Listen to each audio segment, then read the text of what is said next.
सुबह का वक्त था। रास्ते पर हल्की सी धूंध थी जो गांव की तरफ बढ़ते हुए और घनी होती जा रही थी। 7 दोस्त आशीष, आर्यन, करण, तान्नी, जागू, जाशु और पिंकू अपनी वीकेंड ट्रिप के लिए निकले थे। आशीष ने सुना रखा था कि उसका गांव वाला विला, एकाकी विला, अब बिल्कुल रिनोवेट हो चुका है। एक बड़ा सा महल जैसा घर, बड़ा गार्डन, स्विमिंग पूल, परफेक्ट जगह पार्टी के लिए। मगर गांव पहुंचने से पहले ही अजीब चीजें होने लगी थी। अजीब औरत गांव के रास्ते पर कड़ी धीरे चल रही थी कि जग्गू ने चिल्स फील किए। अबे रुक रुक, तुम लोगों ने देखा? जग्गू की आवाज पतली हो गई। क्या? आर्यन ने पूछा। जग्गू ने धीरे से पीछे की तरफ उंगली उठाई। वही औरत, वो सेव्ड सरी वली, हम जब मुड़ के आए थे तब भी यही थी। अब फिर वही खड़ी है, बिल्कुल समय जगह, सेम पोज। सबने पीछे देखा। रोड बिल्कुल खाली। भाई ड्रामा बैंड कर, आशीष हंसने की कोशिश करता बोला, पर जागू की गर्दन पर बाल खड़े हो चुके थे। टोल बूथ का अजीब आदमी थोड़ा आगे बढ़ते ही टोल बूथ आया। वहां कोई दिख नहीं रहा था। पिंकू हल्का सा झुक कर देख रहा था कि अचानक एक आदमी रूम के अंदर से बाहर निकला, जैसे हवा से बन गया हो।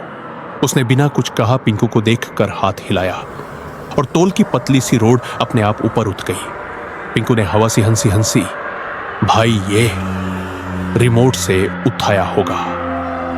पर सबने महसूस किया कि उस आदमी का चेहरा अजीब था, बिल्कुल एक्सप्रेशनलेस, जैसे मास्क हो। गाड़ी आगे बढ़ चुकी थी, पर सबके अंदर हल्का घबराहट का बीज पड़ चुका था। वेलकम टू एकाकी विला। दोपहर के 4 बजे जब लोग विला पहुंचे तो सब सख्त हो गए। गेट पर एक बड़ा सा स्केयरक्रो लटका हुआ था। पहला रिएक्शन नॉर्मल स्केयरक्रो, पर उसके बगल में एक बड़े बोर्ड पर लिखा था, वेलकम टू एकाकी विला। विला देखते ही सबके मुंह खुल गए। बड़ा सा महल, सुंदर गार्डन, पूल शिमरिंग ब्लू। अंदर एंटर होते ही नॉर्मल फील आया और सबका दर्द थोड़ा कम हो गया। शाम होते होते सब पीर, म्यूजिक और मजाक में बिजी हो गए, पर रात किसी को नॉर्मल लगने वाली नहीं थी। आर्यन का दर रात के करीब 12 बज रहे थे जब आर्यन को जोर से रेस्टरूम जाना पड़ गया। वो विला के पीछे वाले गार्डन की तरफ गया क्योंकि बियर पार्टी में वॉशरूम लाइन लगी थी। अंधेरा ज्यादा था, हवा ठंडी। आर्यन ने रिलीफ लिया ही था कि बचाओ, कोई मुझे बचाओ। एक औरत की तेज, टेढ़ी चढ़ी, चिट्टी हुई आवाज। आर्यन का दिल पेट में गिर गया। उसने पलट कर देखा। एक सेफ्ट सरी पहनने वाली औरत, बाल उलझे हुए, आंखें लाल। वो सीधा आर्यन की तरफ देखकर चिल्लाई, मुझे बचाओ। आर्यन की रूह जम गई। उसने फूटे कदमों से विला की तरफ भागना शुरू कर दिया। Lights flicker. जब आर्यन घर के बीचों बीच दौड़ा, उस वक्त ही सब लाइट जोर जोर से फ्लिकर करने लगी। म्यूजिक रुक गया। सब दोस्त एक दूसरे की शक्ल देखकर सर पकड़ गए। भाई किसने लाइट ऑफ की? तन्नी चीख कर बोला। सडनली उफ, पूरी विला की बिजली चली गई। तेज हवा चली। आंगन में रखे गत्ते अपने आप बजने लगे। दरवाजे पर कोई धट धट धट कर रहा था। आशीष हिम्मत करके दरवाजा खोला। दरवाजा खुलते ही कोई नहीं। उसी वक्त जाशु ने ऊपर देखा तो उसका गला रुक गया। वही स्केयरक्रो जो गिट्टी के पास खड़ा था, अब चाट से उल्टा लटक रहा था। उसके सारे पतले हाथ धीरे धीरे हिल रहे थे जैसे जिंदा हो। सब एक साथ चीख पड़े। कर खरब दारते दारते सब घर तक भागे। पर कार का बोनेट खुला था। तार कट चुके थे। एक बेकार मेटालिक स्मेल आ रही थी। ये किसने किया? पिंकू हंसने की कोशिश करता पर आवाज फट रही थी। विला के सारे लाइट्स फिर से फ्लिकर होने लगे, जैसे कोई विला के अंदर चल रहा हो। आशीष ने मैकेनिक को कॉल लगाया। मैकेनिक ने कहा वो 10 मिनट में आ रहा है। सब विला के अंदर एक रूम में चुप कर गए थे।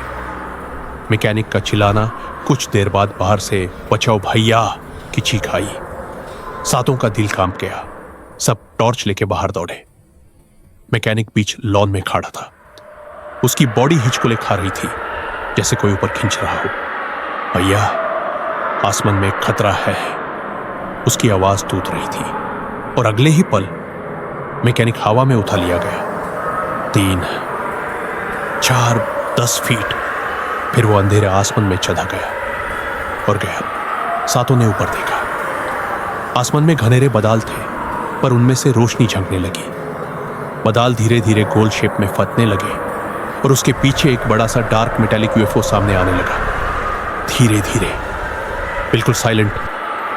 उसके नीचे से हल्की सी ब्लू लाइट घूम रही थी, जैसे कुछ स्कैन कर रही हो। पिंकू का गाला रुक गया। भाई, ये क्या हो रहा है? सच का नाकाब उतरेगा यूएफओ के बीच में एक ब्राइट बीम नीच विला के एंट्रेंस पर पड़ी।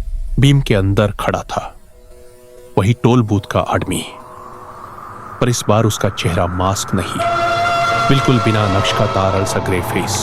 उसने हाथ उठाया। स्केरक्रो के पटे, लकड़ी और पूरा स्ट्रक्चर हवा में उठने लगा और आदमी के पास जाकर चिपक गया। स्केरक्रो असली नहीं था, वो एक बीकन डिवाइस था, यूएफओ के कनेक्शन का। तन्नी के पैर कांपने लगे। आशीष, ये विला केवल एक विला नहीं है ना? आशीष चुप था। उसकी आंखें गिली हो चुकी थी। मैं तुम लोगों को नहीं बताया, ये विला मेरे दादाजी ने बनाया था। उनको गांव वाले पागल कहते थे, क्योंकि वो कहते थे कि आसमान वाले उनसे बात करते हैं। दादाजी को लास्ट बार इसी गार्डन में देखा गया था और फिर गायब। यूएफओ की लाइट और तेज हो गई। ग्राउंड हिल रहा था। सबको महसूस हुआ कि कोई उन्हें देख रहा है, उन्हें चाह रहा है। बीम का रेडियस बढ़ता चला गया। पहले स्केरक्रो, फिर पेड़, फिर गार्डन की जमीन की मिट्टी भी हिचकोली लेने लगी। आर्यन चीखा, भागो! घर के अंदर। पर घर की सारी विंडोज अपने आप बैंड हो गई।